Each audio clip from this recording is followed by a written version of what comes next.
So the next city is Sumeru, and we know little about the city and the vision. So in today's video, we will be talking about the mystery of the Dendro vision and which real-life country Sumeru is based on, the country of Dendro vision. So this video is going to be very interesting, and before starting off this video, I want you guys to like this video and subscribe this channel. And now let's start. So in our ongoing quest for the truth, very little Dendro users have been met by the traveler or been revealed in the game, like Baiju, Kole, and Yao Yao. These are all the content we have to study the very anticipated Dendro element. It seems that the Dendro users are very rare. It's not just an impression. Dendro is less present than the other element. Canonically, the Dendro Archon is the youngest, which might explain that we can't find Dendro dependent mechanisms. But for the visions, there's a tendance that seems to appear between the characters. They are all in bad health state. Kole, being sick since his young age, can suggest that the bad health state is the reason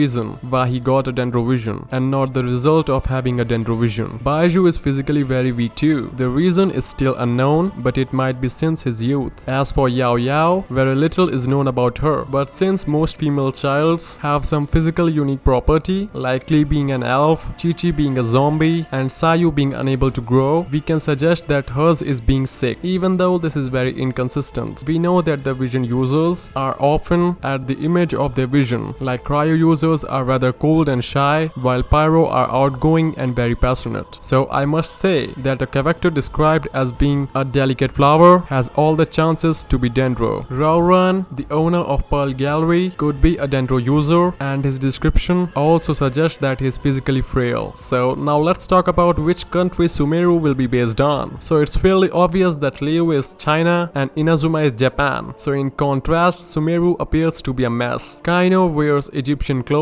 Indian words and names like Purana and Kaushik are used. Some Sumeru NPCs have Persian names like Parvana and Soraya, while other Sumeru NPCs have Arabic names like Syed and Anisha. So if we talk about the similarities between Sumeru and the Abhishek Empire, so why is Sumeru based on Abhisheks and not earlier Persian empires like Achaemenid? It's because earlier Persian empires had minimal Arabic influence, while Sumeru has a mix of Arabic and Persian NPC names. Earlier empires were not renowned for learning like the Abhisheks were. The Abhisheks founded their capital city Baghdad, which became center of science and culture, philosophy and invention too, in what becomes an golden age of Islam. So people from all over the world came to study in Baghdad's House of Wisdom. Their knowledge were mixed, advanced and spread from Roman, Chinese, Indian, Persian, Egyptian, North African, ancient Greek and medieval Greek civilizations. And it is very similar to Sumeru Academia. Like the ancient Abhisheks founds Baghdad, a center of science and culture, just like that Sumeru Academia, people from all over Tevat studied there, including La Signora, Dotor, Lisa and Shuyuko. In Abhishek society, scientific knowledge was considered so valuable that books and ancient texts were sometimes preferred as war booty rather than the riches. Similarly, Yai Miko similarly called Sumeru treatment of knowledge as a resource truly amazing. Things that spread from the house of knowledge include the scientific method, Arabic numerals, paper, algebra, etc. The Abhisheks were relatively multicultural by historical standards and tolerated customs from other cultures. One example includes celebrating the Persian Nowruz Spring Festival, which is represented in Genshin as Sub-Zero's festival, and in game it commemorates Kusanali's birth. So in conclusion, many people think that Sumeru is equals to India, but Sumeru seems to be more heavily influenced by Abhishek Empire, an ancient intellectual center where Arabic and Persian and Sanskrit knowledge mixed. Indian language and religion makes an appearance but does not seem to be the main source of inspiration. But what do you guys think? Comment down below and also tell me which character you are more excited for. And now, thanks for watching.